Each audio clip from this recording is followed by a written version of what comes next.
Welcome, everyone. My name is Tim Ogden. I'm the Managing Director of the Financial Access Initiative at NYU Wagner. And I'm here with Jesse McWaters, the Global Head of Regulatory Advocacy at Mastercard, to talk about digital money, whether that's mobile money, digital currencies, central bank digital currencies, cryptocurrency, payment systems, everything that's involved in this rapidly changing and emerging new era of much more rapid and digital transactions. This is a faiVLive, a regular webinar that we do to talk about important issues in financial inclusion. And usually our faiVLives include 3, 4, 5 panelists, and we're talking about specific perspectives or issues in financial inclusion. Today's faiVLive is a little different because let's be honest, most of us don't really understand very much about what's happening in digital inclusion, even if we think we understand what's happening. And I put myself very much in that category. There's a lot in this new world that is pretty confusing to me. And so our structure today is going to be a lot more interactive, a lot more solicitous of questions and comments from the audience so that you, the participants, can also get some of your questions answered. We're going to start for the first half hour or so with Jesse and I in conversation. I'll be asking some of my questions and interacting with Jesse around some of these things.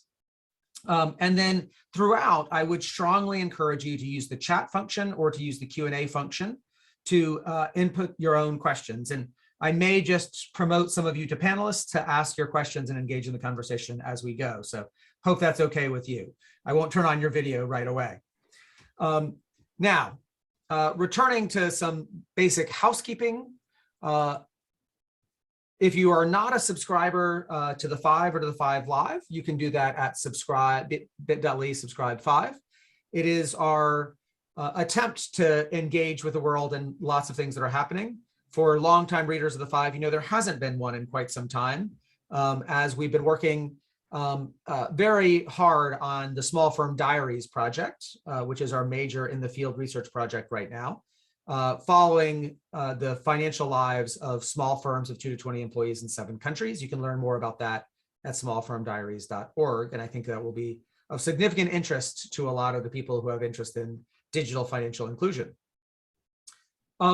We at FAI are supported by the Mastercard Center for Inclusive Growth, and the faiVLive specifically is part of our learning communities that we've developed in conjunction with Mastercard CFIG.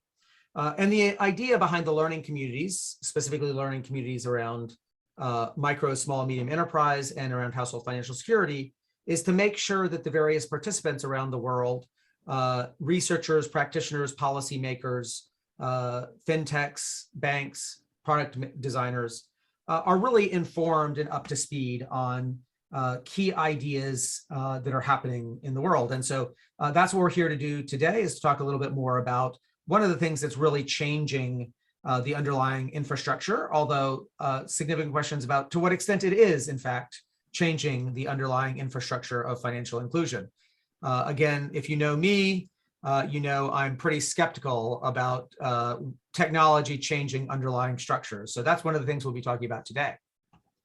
I'm going to stop sharing the screen to bring Jesse and I up here.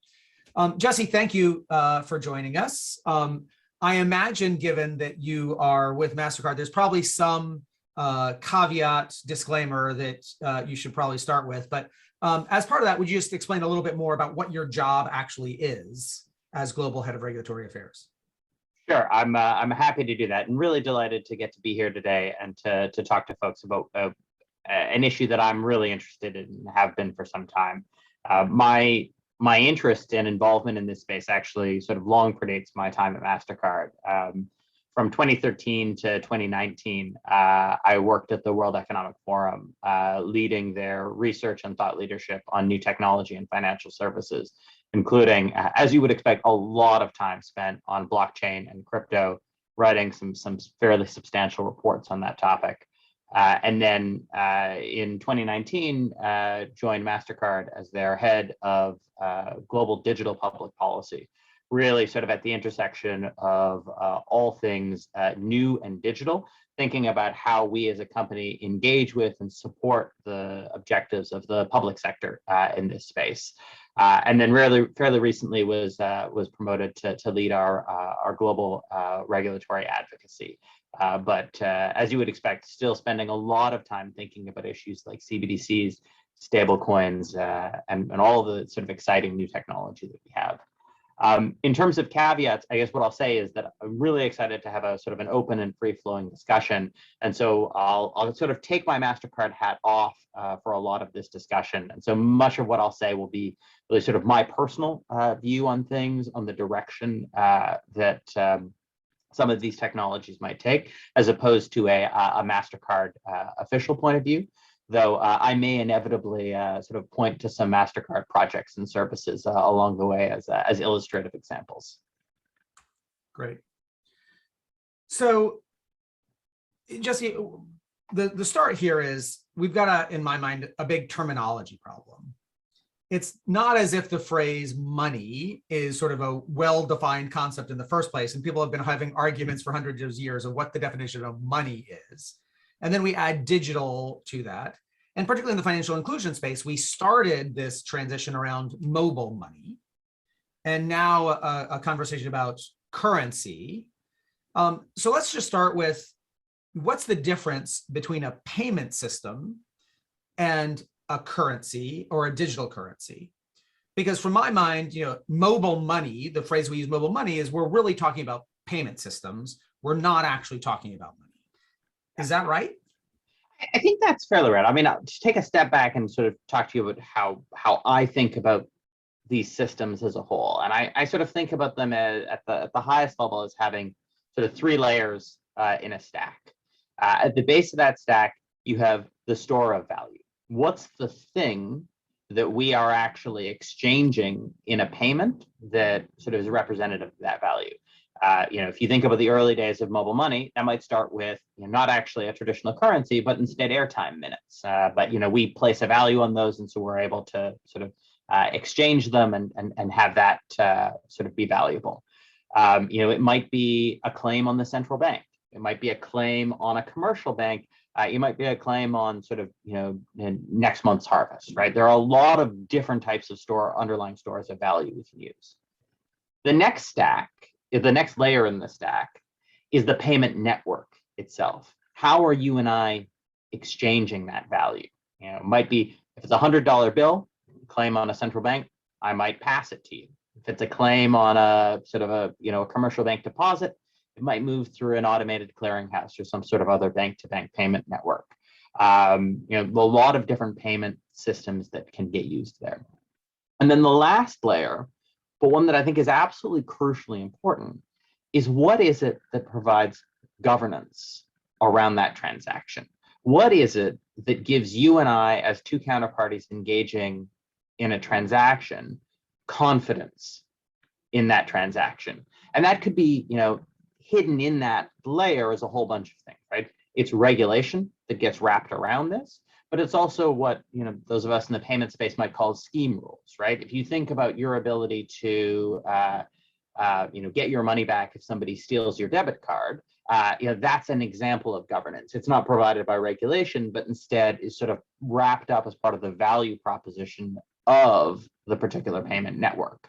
And so I think that when we talk about these things, really important to distinguish new stores of value from new ways of transporting that value, and then to always ask ourselves, well, whenever something's new, we have to make sure that the governance systems around it are fit for purpose for the new underlying technology or store of value. Yeah, and I just want to drill in a second on that that system of governance, because that's a really, really big thing in financial inclusion. It's who has the right to demand the different sorts of treatment. So, you hear, or I hear, the idea of non-repudiation being really, really important in payments, right? The idea that if I hand you $1, I can't then walk around the block and make that dollar disappear out of your wallet, right? I can't repudiate that I handed you the dollar. And a big part of designing something like the Mastercard system is well, there is a way to take it back, but there are really big rules around how to do that. But who has access to those rules matter.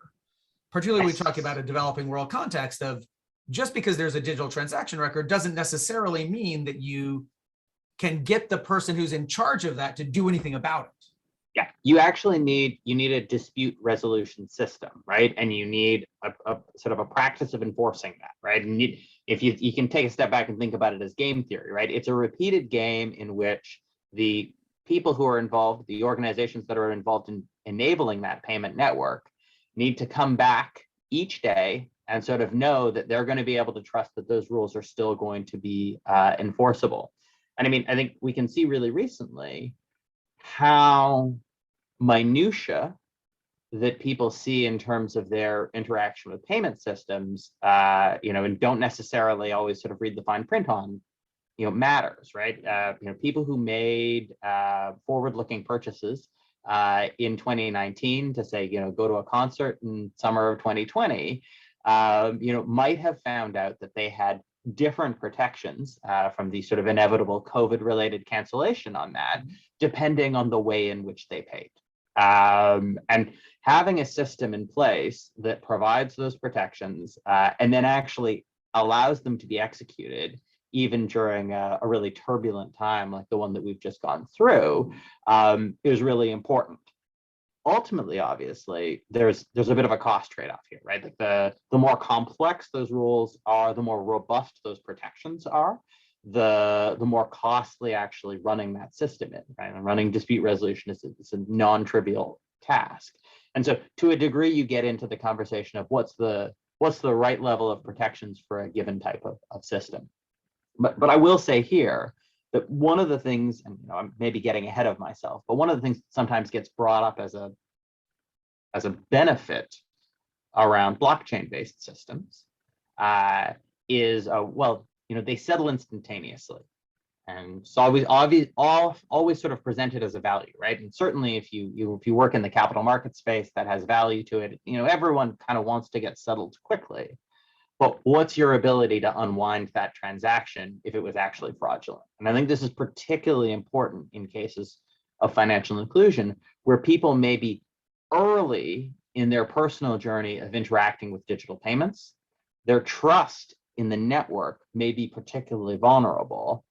The ability to be protected is just really critical. And if you don't have some sort of scheme governance in place to allow that, particularly in cases of egregious fraud, then your payment network risks becoming a haven for fraudsters who are preying on those who are most vulnerable. And that's obviously something that no policymaker wants. So we're definitely going to come back to that because that's a really big deal for me. But I want to, we started talking about like a payment system is different from the money, the store of value that underlies it. But there's also this question about what makes something digital. Mm-hmm. So, in a sense, all of my money already is digital because, a simple schema, some foundation, the Mastercard Center for Inclusive Growth or the Mastercard Impact Fund, for instance, makes a digital transfer to NYU's bank account. NYU makes a digital transfer to my bank account. I use a credit card, for instance, a Mastercard branded credit card, to pay a merchant who then uses a digital transfer to get it from my bank to that merchant. Like there's never any physical cash involved. I mean, there's virtually never any physical cash involved in my life. When somebody needs cash, it's like, oh my gosh. So, but the dollar is not a digital currency. Well, I mean, it is, right? And so I think this is one of the areas in which people get a little bit confused, and where it's important for us to dig into a bit of a point of economic minutia, right? Everything that we interact with today, let's use the United States as an example here, but this is the case in most countries, is one of two things. It is cash, which is a direct claim on the central bank, good for the settlement of all debts, foreign and domestic.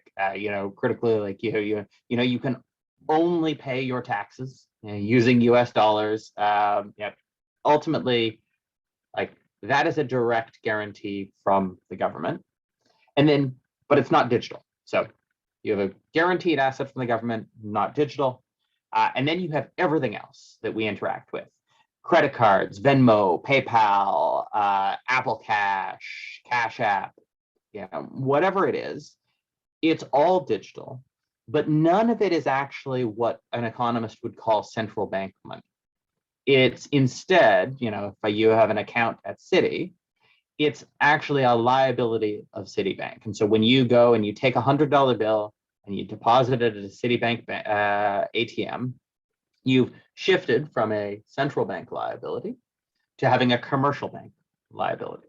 Now, the reality is that the average person on the street doesn't know and doesn't need to know about the difference between central bank and commercial bank money. And the reason for that is because there are all types of regulations and protections in place, right?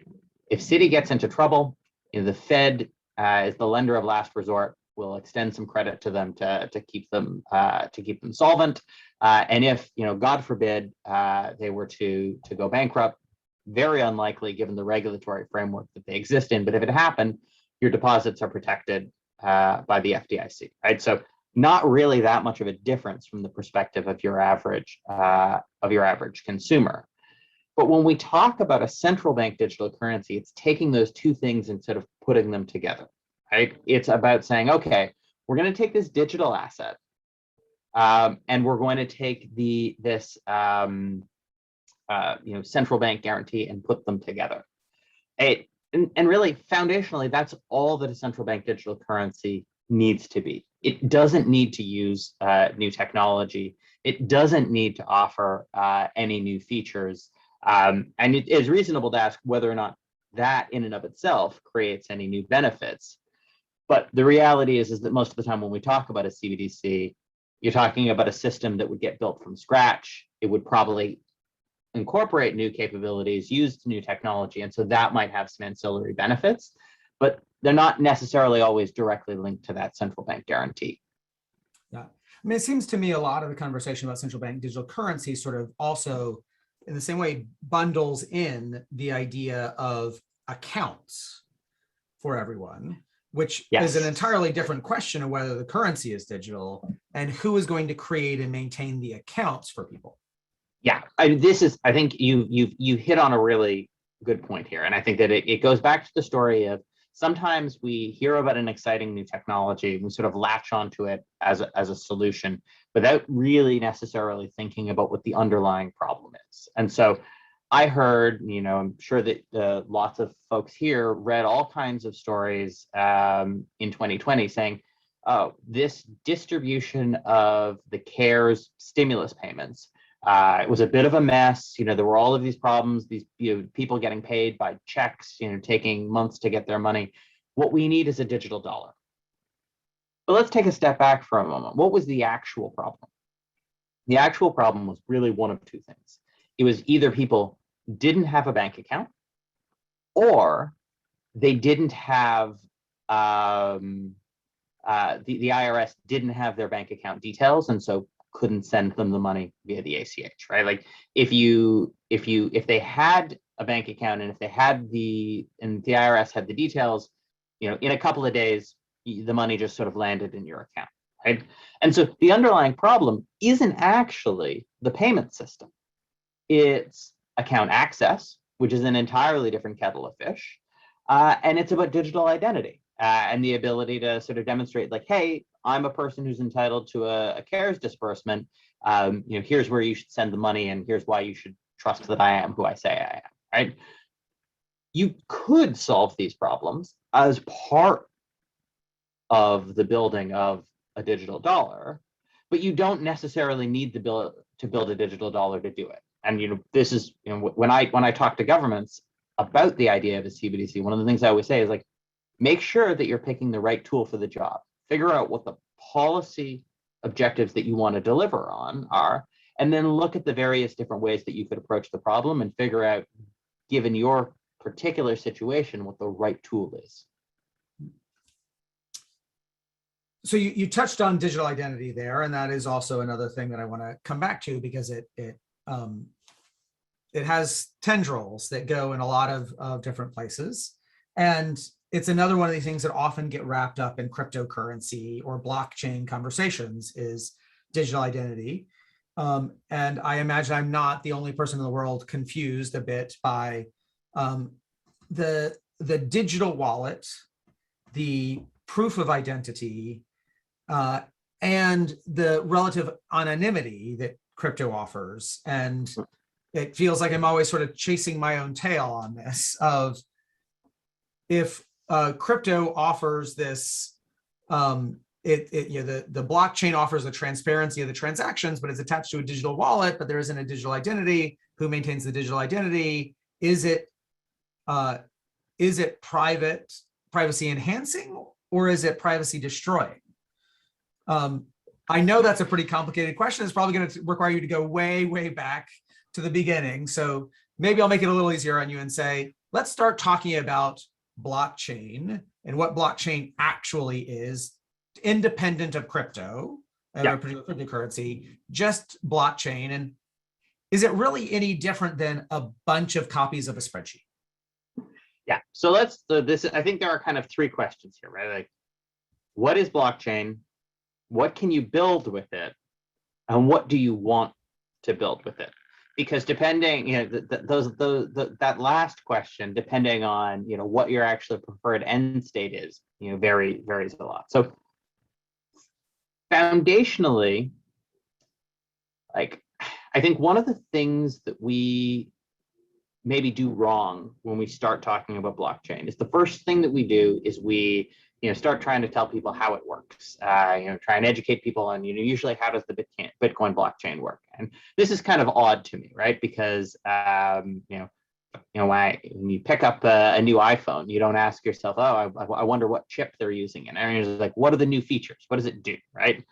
And the core feature of a blockchain, the thing that the invention of blockchain allows you to do that you could not do before, is it allows you to run the payment network layer in a decentralized fashion. So, once upon a time, 20 years ago, if you wanted to run a secure payment system, it had to be hub and spoke, a central party in the middle, making sure that everyone's spreadsheets, as you put it, were in line with one another, making sure that no one was cheating. And what the invention of blockchain allows you to do is it allows you to do that in a decentralized way, wherein the responsibility for making sure that people aren't cheating, the responsibility of processing transactions kind of gets broken up and handed off to all of the participants or a set of participants in the network.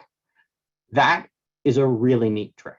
It lets you do things that could not be done before. But one of the things that I think is really important to understand, or at least this is my point of view, is that some people basically say, oh, great, you don't need a centralized party anymore. Let's never have centralized parties anymore. Let's decentralize everything. Decentralization is better and more efficient than centralization. Again, here, I think it's a question of what's the right tool for the job. Because I think what people kind of miss sometimes is that moving away from centralization has trade-offs. It effectively means that instead of having one trusted party in the middle doing everything once, you need to have multiple parties kind of processing that same transaction multiple times in order to ensure that it's secure. And the more secure you want the network to be, the more redundancy you need to have in terms of that processing. And that's why if you look at the Bitcoin blockchain, which is an exceptionally secure blockchain, very decentralized, it's why it costs so much electricity to run. It's because you're effectively needing a whole bunch of different participants to participate in the processing of that, which actually results in the fully loaded cost of a given transaction on the blockchain being quite expensive, even if the end user doesn't see that cost. Really, upwards of, based on some estimates, $30 per transaction. So that's kind of what blockchain is. It is a new option in terms of your design of the payment network layer, lets you do new things, and that's really exciting because from a policymaker's perspective, you've got a new tool in your toolbox, and it lets you compare and contrast between these new tools. So what do you build with that? Well, turns out that you can build a lot of different things. And I think one of the worst things that's happened in the crypto space is this kind of initial story of cryptocurrencies, or the generic term getting applied. Because the reality is that most things that are being done in what I call the crypto asset space aren't even intended to be currencies. And so part of this is this sort of slightly pedantic economist view, which is like, oh well, it's not a numeraire, it's not this, it's not that. Put that aside. Most of it's just not even intended for payments, right? Lots of what's being done today is people issuing tokens to help them fund exciting new decentralized projects. Like, I want to build a decentralized social media system. I want to build a decentralized cloud storage facility. I want to create a tokenized piece of art and sell it to people, right? Interesting and exciting stuff, not really intended for payments, right? It's more about speculation and about creating new markets for assets. It's a lot more like securities and commodities, and that's why you see most of the regulation around those types of assets being about that. That said, we do see some sets of payment assets emerging. Stable coins being the most frequent version of that, which is basically something that's designed to live in a decentralized network, but be a claim on a dollar or a euro somewhere else. And so that's sort of the store of value that you put on this set of rails that is the payment network. And then there's the question of what do you actually want to get out of it, right? And you talked about identity. You asked about decentralization. One of the kind of the interesting things about the design of Bitcoin and many subsequent crypto assets is that they're pseudonymous, right? So rather than I might have an account with half a Bitcoin in it, but it doesn't say this is Jesse McWaters' account in the way that it might at Citibank or wherever I bank.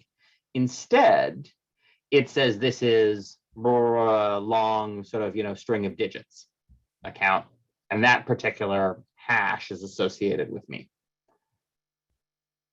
This is, depending on your point of view, either a bug or a feature, right? If you think about where a lot of the vision in blockchain comes from, it's what I would call crypto-libertarian, right? It says that you should be censorship resistant, the state shouldn't be able to enforce regulations on you, et cetera, et cetera. I don't personally subscribe to that particular view, but it's a legitimate political view to have that's held by some. There's no reason, though, that you can't design a system that uses blockchain, but also incorporates into it a governance structure that enforces identity. And indeed, you see work being done by FATF and FinCEN and all kinds of global and national regulatory agencies today, basically trying to establish clear standards and practices that allow you to know who owns a particular account and allow you to enforce a variety of consumer protections over transactions, for example, in stablecoins. And so apologies that was a somewhat long story, but just to try and sort of sum it up, what is blockchain? It's a new way of running a payment network, exciting new tool. I don't necessarily think it's going to replace everything centralized, but certainly there will be areas where it'll be the right tool for the job. You can use a blockchain to transport all kinds of new stores of value. And some of those look a lot like securities and commodities. Some small set of them look a lot like payment instruments, and that's really cool and exciting. And then the big question becomes, what's the world that we want to live in? How do we create the right framework around that to actually serve the average consumer, as opposed to making them victims of fraud or inadvertently enabling money laundering or criminal activity on the system, right? And that's just a story about regulation and governance and what the type of world we want to live in is. We scheduled like 6 hours for this, right? Sorry, I do tend to run on sometimes. Oh no, I mean we may just have to do a part 2 of this too. Not because you're running on, but there's so many different features of this. And Jesse, the answer I think was very helpful, but it does sort of point to one of my ongoing frustrations in the techno world is the idea that everyone has the same good intentions as the people who innovate a technology. And I've long had this line that the only people who figure out how to innovate with technology faster than social entrepreneurs are criminals. And so you have this sort of combined race where every feature can be a feature for good or a feature for bad. So this pseudonymity possibility, there are a lot of people who need protection from predatory centralized authorities, governments that deny them access, who shut them out of the payment system, who prey on their people. And there are a lot of people who need the government to protect them from other people doing that. Yep. And if they're pseudonymous, that creates a problem. And so it's the exact same thing. It really depends on who's using it and what it's being used for. And we can't assume that all the private sector actors are bad. Many of them are very good, but we also can't assume that all of the central authorities are good and care about positive outcomes for their citizens. And I'll say two things here. One is that I think there's a question of fit for purpose, right? There are societies in which trust in their government is high, in which trust in the currency is high. And my personal point of view is that you don't need to reinvent the wheel in societies where that's the case. You can rely on those parties to provide that security, to provide that governance. And I think there's a role for private actors and foundations and others to support those governments in developing the types of regulations that will get them where they want to go. Now, there are other economies where that is sadly not the case. And I think this toolkit of crypto assets does provide some exciting opportunities in that space. But I think the reality is that is the minority of countries. And I think if we think about this from a broader international development point of view, we want to get to a place, or most of us want to get to a place where there are strong, trusted governments in charge that can be relied upon to provide great regulatory frameworks. And if we think about the broader picture of where we want to go, that's obviously it. The last thing that I'll say here is that even if you put aside the question of fraud here, the people who invent the technology often are looking to fix the problems that they perceive, as opposed to the problems that that the target user base perceives, right? And so I think there's a real danger if we presume that we know, without having sort of actually looked at the situation, what the needs of people who are financially excluded are. And even more broadly, the types of folks that are driving crypto innovations often have an entirely and more idiosyncratic set of wants. I remember in the early days of crypto, talking to all kinds of people who were driving really exciting innovations in the space. And they're like, Jesse, it's amazing. You can be your own bank. You can just, hold all of your money, you keep it on a hard drive, be your own bank. That's fantastic. I was like, that sounds awful. I mean, I don't want that responsibility. That sounds like an enormous headache. I'm perfectly content trusting my bank and, as a fallback, the regulatory structure that they exist within. And they looked at me like I had three heads. But I think that's a sort of one of the things that, like, just because you've built something that you think is cool doesn't necessarily mean that it's going to be the thing that everyone else wants for Christmas. Yeah, particularly from a financial inclusion lens, where we spent the last 40 years trying to get, from the half the world is unbanked to only a third of the world is unbanked, because we perceive that there's huge advantages to not being your own bank, to not having to store all your value, to not having to worry about, all that money being in your house, and how much do you trust the people that there, is some recourse, there are some tools available to you there. Yeah. I think that's the core of this, right? The core question that we should be trying to drive to is, like, how do we digitize? Because digital is more efficient than analog and physical. And how do we establish trust around the digitized stores of value and the digitized networks for the movement of value, right? And crypto and blockchain are powerful new tools that get added into how we attack that problem. But just because we have these new tools doesn't mean that we should throw everything out that we were using before It's about kind of figuring out how to bring it all together. Yeah, let's talk specifically about that, bringing it all together, and that, some of the things we're hearing in chat sort of are in that direction. So this is going to be another one of my two-parted questions, Jesse.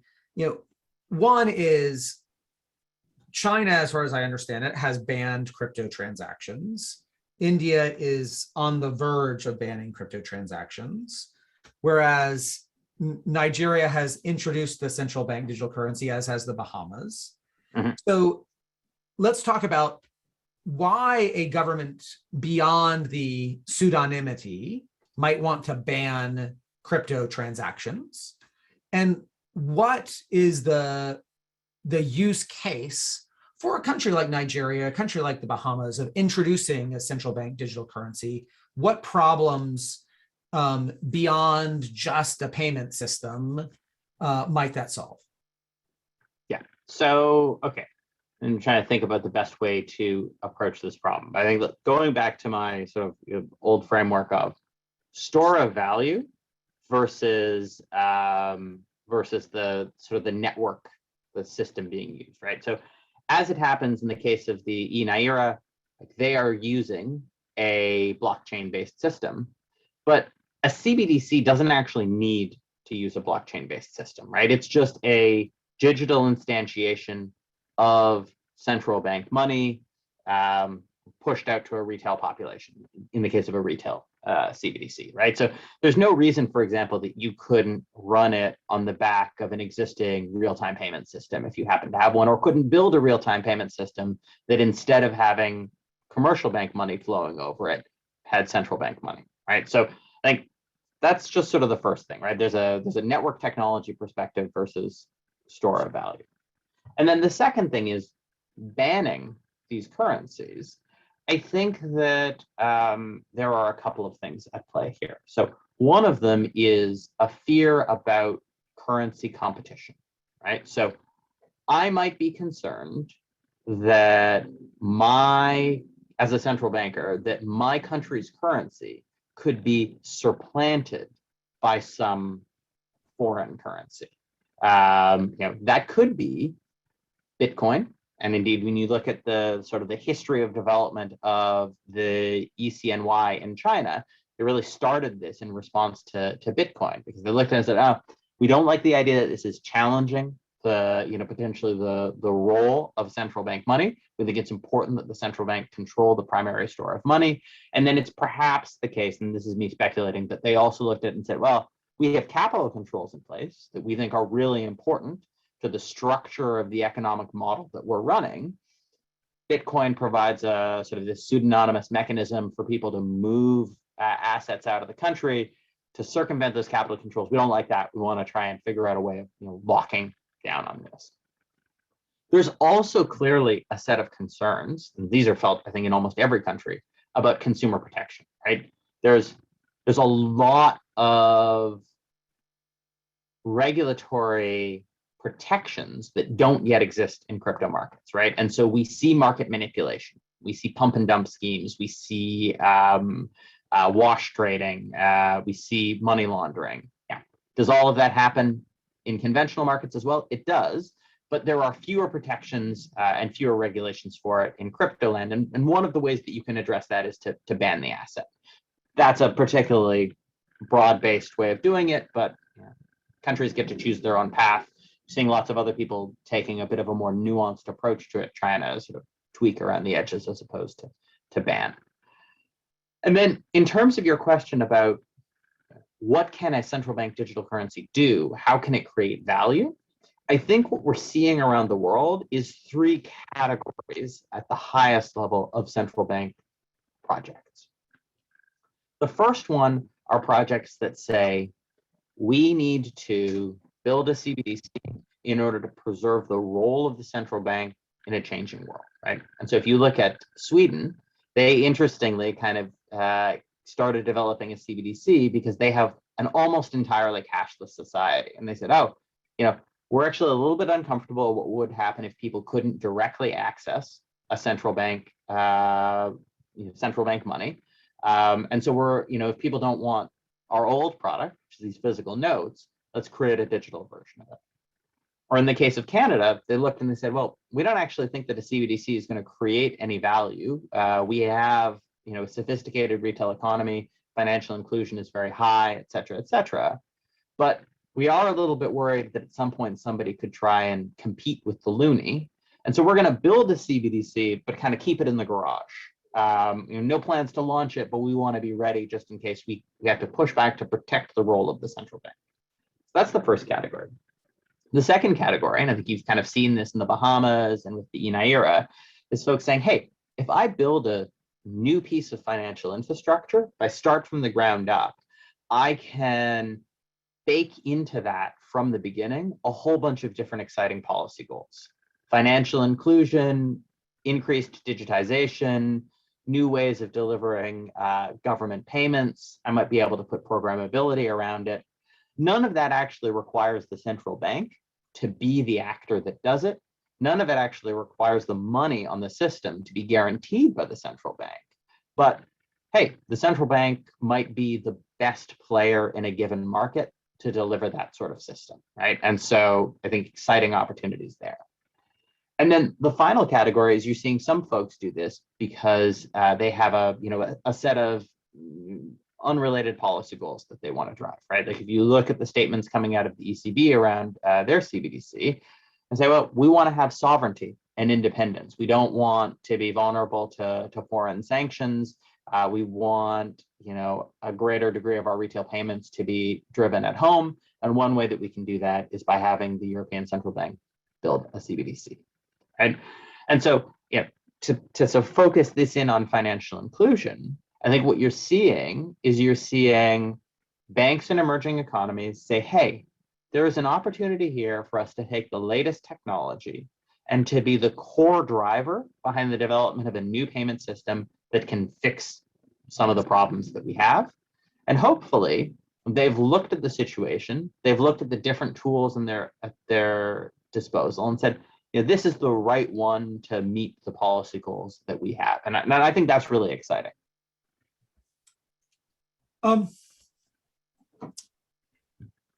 Getting this, take advantage of what those can do, requires getting to the stage of people being comfortable using them. People being comfortable using them is a big question when we come to digital forms. And in some way, the whole crypto, including central bank digital assets, it is a throwback to 150 years ago, where individual banks issued their own currency.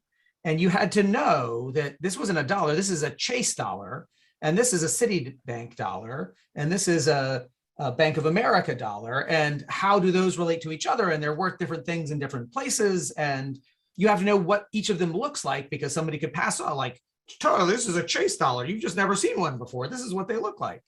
And, as I look at the list of cryptocurrencies, and, some of them are literal jokes. Some of them are not. Like, how do I tell? To prepare for this, I opened a Coinbase account and bought some cryptocurrency. I'm down 10%. So have managed to the whole market is lose like $40 or $50 just right from the start. So, I clearly my joining popped the bubble, as it always does in such things. But I've met Brian Arnold, the founder of Coinbase. I had no idea who he was at the time in a meeting with him, but I chose Coinbase because I happened to have met Brian Arnold. But I'm still I'm just sort of hoping that Coinbase is real and they're not just taking my money and partying with it and telling me that I own some Ethereum. I have no way of knowing. I'm not going to go into the crypto and do the proof myself. I would have no idea how to do that. Then we apply that to people at the very basic level who are often innumerate. They like cash because it comes in different sizes and colors that tells them what the value of each note is or coin is. How realistic do you think it is that we get to a place where people will understand what these things are and have the confidence in being able to transact with them that reaches the kinds of people that we're concerned about from an inclusion standpoint, the kind of people who don't trust banks in the first place? I think that I work in regulatory, right? I'm biased on this, but I think regulation is really important to establishing trust in this space. And it's also important in establishing an understanding of what these things are, right? And I think that this goes back to the sort of the misnomer, if you will, of cryptocurrencies, right?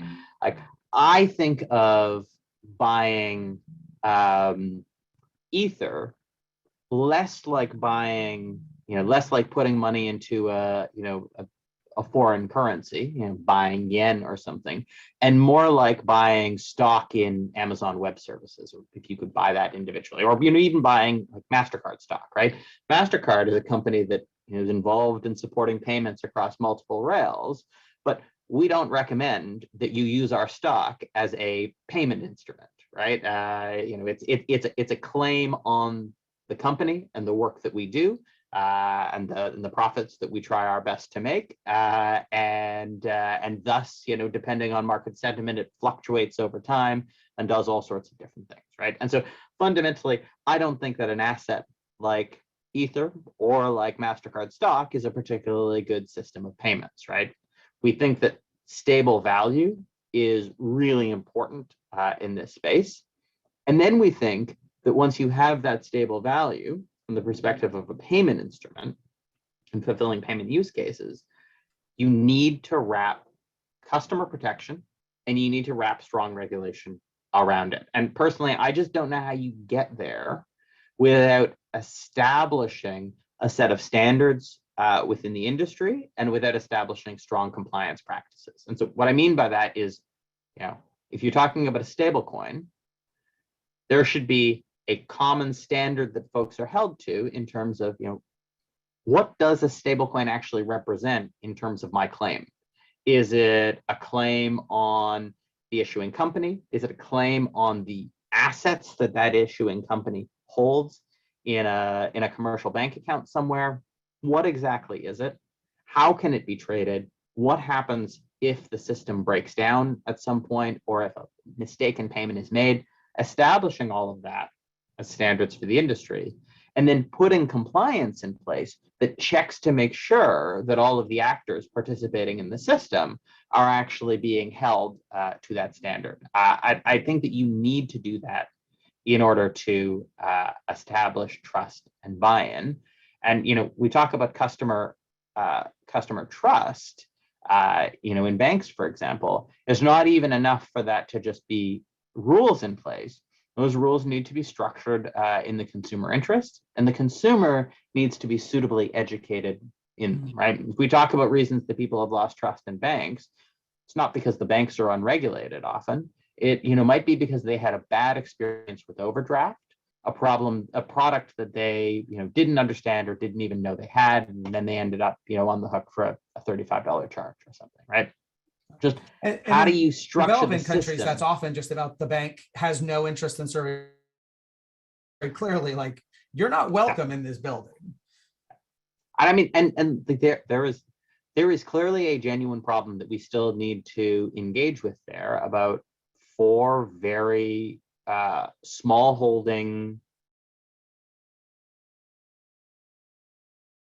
How do you figure out a sustainable way in which to serve those customers, right? And digitization is clearly an important part of doing that because it allows you to push down the costs, but it's something that we continue to wrestle with. I'm going to attempt here, Jesse, to bring in a longtime associate of FAI, Shamika Ravi, who asked the question in the chat.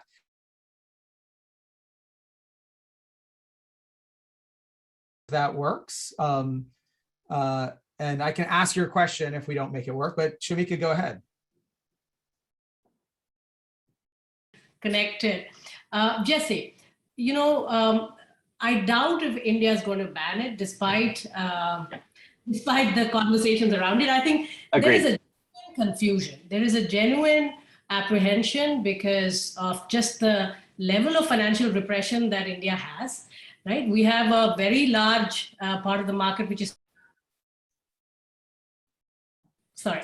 So so there is, I think, a genuine effort to understand this space before coming out with something specific. So my question would be, what are the common tools right now from a regulatory perspective, which are being used by governments, apart from China? And also, by the way, China has banned crypto a few times. It isn't, which clearly tells you that it's not easy to just ban it. There are different types of bans and whether one can really enforce. So could you tell us a little bit more on what's common from the regulatory perspective? Thank you. Yes. So I think that's a really excellent question. And I will note that I didn't want to get into the minutiae of this, but I think you're absolutely right. We've seen an ongoing evolution of the sort of RBI directive and the sort of evolving legislation in India around crypto assets. And what looked initially like it was perhaps a blanket ban seems to have been walked back a little bit. We'll have to see how that ultimately evolves. And in China, I think you're right. We have seen multiple bans, moving from a ban on particular types of exchanges functioning to a broader ban on mining, and increasingly restrictions on the ability to transact. And so there's sort of a ratcheting in process that has happened there. Broadly speaking, I think that what you're seeing in most advanced economies certainly is that the focus isn't so much on banning, but figuring out a way of establishing controls that do three things at a high level. The first thing that you saw done in this space was a focus on anti-money laundering and counter-terrorist financing, saying like, oh, okay, we've got a whole bunch of money flows flowing around. How do we figure out, where this money is coming from, where it's going? And what you've seen is, I think, a really great amount of work done by regulators there in terms of, on one hand, establishing clear guidance on what sort of things you're allowed to do and what your obligations are as an exchange provider or a custodian operating in this space, a virtual asset service provider, as they're sometimes called. And then secondly, you've seen governments beefing up their capabilities to do enforcement in this space. And the service providers also beefing up their capabilities to do enforcement. I'll throw in a plug for Mastercard to say here that we recently acquired CipherTrace, a service provider in exactly this space, really helping folks understand where are the risks associated with crypto that might be flowing through my organization, outflows to crypto exchanges, and how do I make sure that I'm not inadvertently supporting money laundering? So money laundering and sort of counter-terrorist financing is the first layer. The second layer is around consumer protection. And I think you're seeing this in two different spaces, right? One is, what I think about as the world of investable assets, the things that look like stocks, bonds, commodities, utility tokens, all of those sorts of things, in which you're seeing consumer protection being enforced or being sort of thought through in terms of how to protect those investors. And this feels a lot like the United States in the early 1930s when the Securities and Exchange Commission was established. We started to say, oh, okay, there's a bunch of mess that went on in the late 1920s with insider trading, front running, wash trading, all kinds of sort of activities that undermined faith and trust in the market. Let's put in place strong protections to make sure that the little guy, the investor who maybe doesn't have the inside track, is able to be treated fairly in this space. And then within payments, you're seeing a lot of focus on stablecoin regulation, really trying to figure out, okay, what's a stablecoin? What's an appropriate structure of reserves for a stablecoin? What's the legal protections that are put in place? And how do the various players that enable the stablecoin, this is not just the issuer, it might be a wallet provider, it might be a node or a notary, how do we make sure all of that is properly run so that you create a system that individuals can have faith in? And then the final area, which you're really just starting to see serious regulatory thinking happening at the international level, is what does systemic risk in this space look like? I remember pulling together central bankers 5 or 6 years ago when I was at World Economic Forum, have a conversation about this. And they said at the time, well, I don't really worry about this from a systemic perspective. Systemic risk is about things being large, interconnected, and having a lot of leverage. And at the time, crypto wasn't really any of those things. Today, it's getting pretty large. DeFi, decentralized finance, is introducing more and more leverage into the system, and it's becoming more and more interconnected with the traditional financial system. And so you're seeing folks look at the potential for globally systemic stablecoins, the potential for DeFi becoming globally systemic, and saying, oh, wow, okay, we got to start to think about, what does a living will for a, decentralized crypto entity look like? What does, safety, stability, and soundness of a financial system with crypto playing a bigger role in it actually look like? And those are really exciting, but really hairy questions to deal with. And Jesse, I mean, some of this has to do with, like, an underlying thread there you referenced very quickly at the beginning is you can only pay US government taxes in US dollars. Yeah. So everybody who wants to do business with the US economy at some point has to be able to get into dollars, right? From a global perspective, China or India's ability to regulate, or any government's ability to regulate, is dependent on the need to transfer into the thing that the central bank controls. If you get to a place where people are making payments where they don't ever have to leave a crypto asset world, they can pay for everything that they need. Then interest is like, why do I need to pay taxes? Because all of my transactions are outside the purview of the government. Yeah. Like, that does seem to be a big concern for smaller countries. Yeah, and it's even more than that, right? Because broadly speaking, most economists agree that dollarization, or a foreign government's currency becoming the currency of your country, is a kind of a break glass measure, right? Like, sometimes it's the best of a bad set of options, and you've got runaway inflation or whatever, and it works and it makes sense.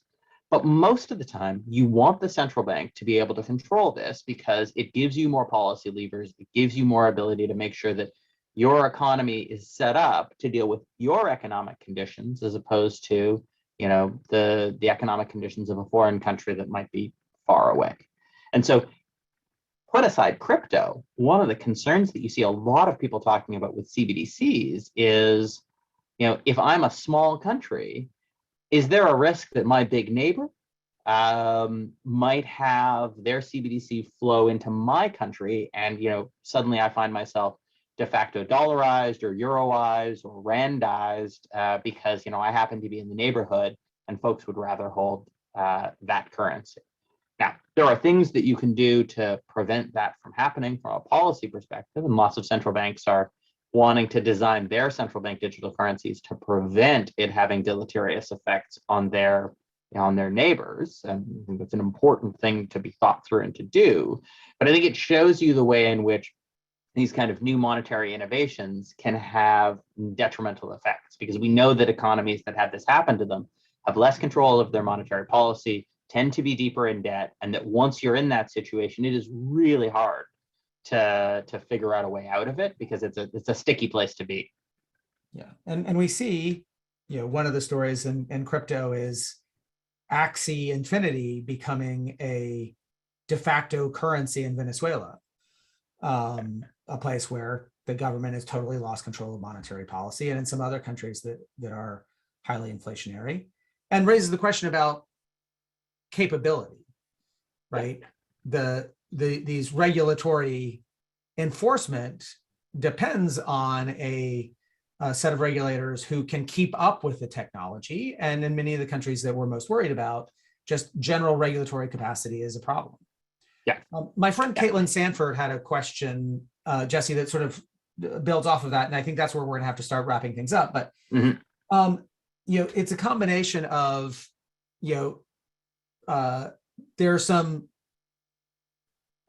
regulation can come from standards, right, that are voluntarily adopted, and then everybody just sort of follows along. And one of the questions you mentioned is, like, what does a transaction actually cost, and who sees that, and where is it being hidden? And there is this thing called gas fees that we haven't gotten into, this idea that you can actually pay to determine how fast your transactions get settled, and that can be very discriminatory against sort of small players, because the big players front run everything.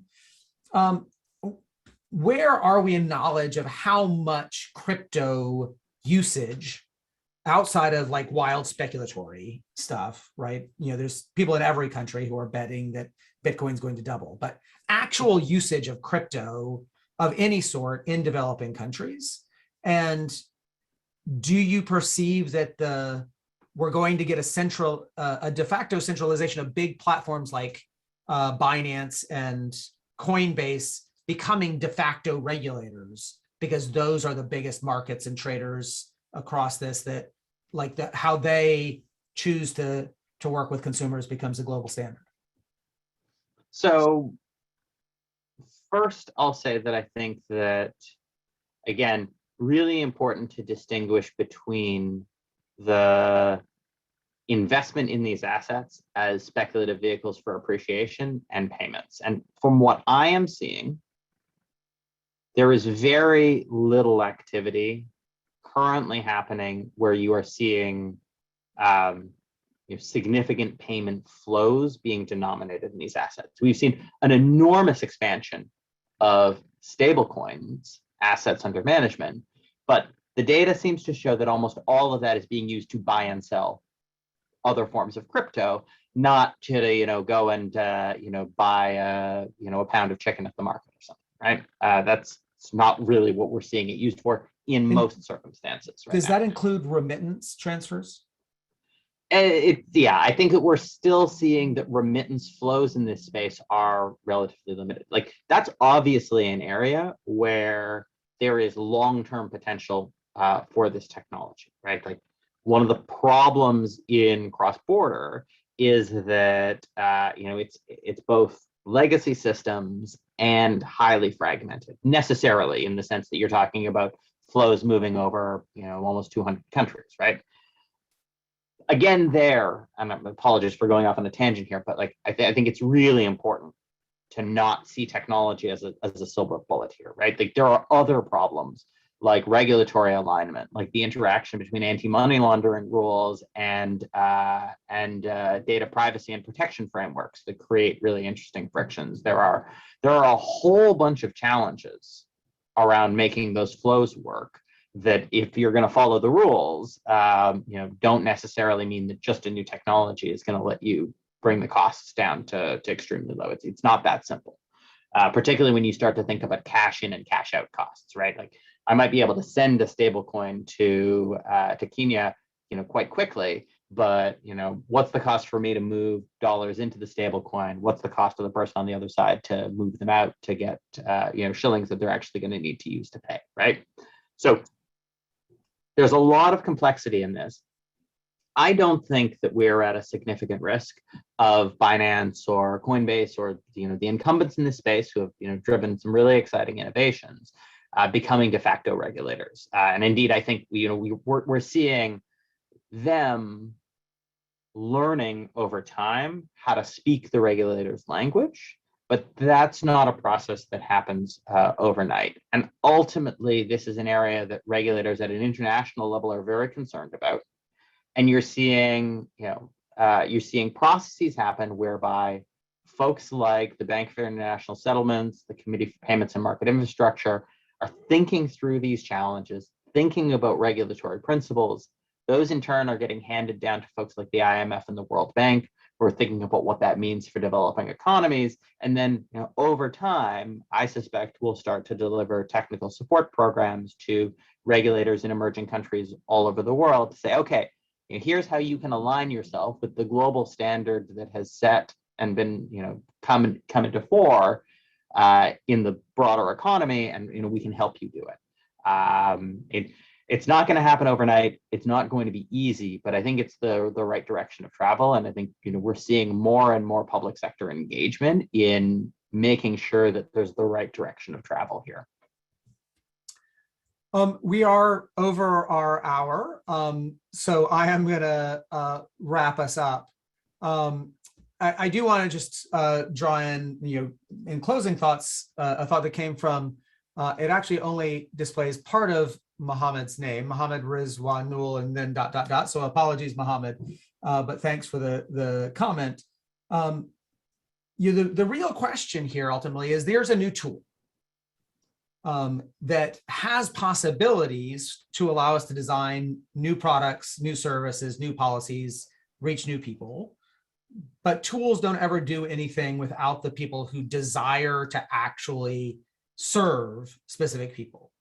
And particularly for the kinds of people that we care about in financial inclusion, people who are traditionally excluded, people who are poor, people who are on the margins of society, technology isn't ever going to automatically reach people who are excluded. Someone has to actually know what those people need, figure out a way to deliver that, and then do the hard work of getting on the ground and delivering it. Technology doesn't ever solve those problems on its own.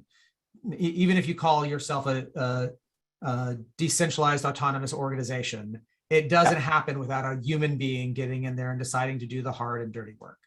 And so I think that's what we have to keep an eye on is for people who care about financial inclusion is what new tools can we deploy and not wait for other people who aren't thinking hard about the people we care about to just make it happen by deploying the technology. For those still listening with us, a good cohort, if you'd like to hear more of this conversation, and we'd be very happy to do a round two. We'd love to hear from you. Thank you to the many who offered some questions and some comments in the chat. We will be posting a recording of this as well as some additional information from the chat that we'll be consolidating in other comments and questions that we get on the FAI site. So with that, Jesse, thank you so very much for giving us more than an hour of your time to talk through these really interesting issues. Thank you for using relatively little jargon and being pretty clear on all these things and separating out key concepts. Thank you to everyone. Thank you so much for having me. For joining us. Thanks to the Mastercard Center for Inclusive Growth for sponsoring this. And we will look to see everyone in the new year. Happy holidays, no matter what holiday you celebrate, and Happy New Year to everybody. Thanks very much for your time today.